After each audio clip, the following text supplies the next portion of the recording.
لهولا کنگرای لوس آنجلس خلق خرابه بون 3000 دمسپده و 3000 ایواری جهل و پیر مکسیکی فیلیپینی ایرانی خلق 110 ولاتا بون هندک لوان او بدهان سال لامریکا دجین جانگ چیان جچینه 5 سال لورد جید اوه وقت کد که از خو ایک جوی ولاتی بزانم از براسی هسته بسر بلندی دکم از نوکه گلک یا کیف خوشم I'm so excited right now. کسی دشنی دبن ولاتی سندا سوزداری و امریکا دستور و قانون توی دخینن با ذک من بالا و مالباتاوی کرومانینه نوکه دم سپاس کرنیه دی بیشت گلک سپاس که وحی لای ام لوی ولاتی بین و ام سر بلندید که ببینه ولاتیت امریکی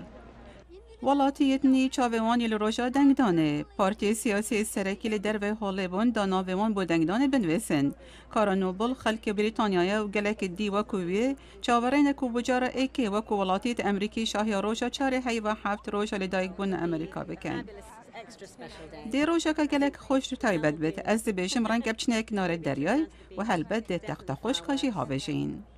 هندک جکست و کوالاتیت نیسند خاری لمیش دلشکر امریکی ده خدمت دکن هندکش ولاتیت نی شیب سربازد امریکی کریه هندک دبیشن او گلک سر بلندن سالواتور آلکالا خلک مکسیکو ایکجوان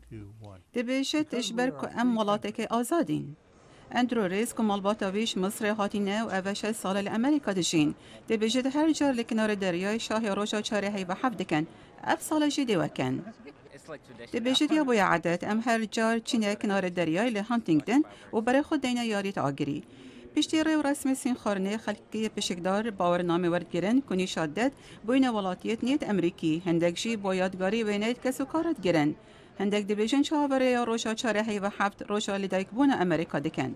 اف راپورتش پشکا کردی یا دنگ امریکا ها تبالاف گرن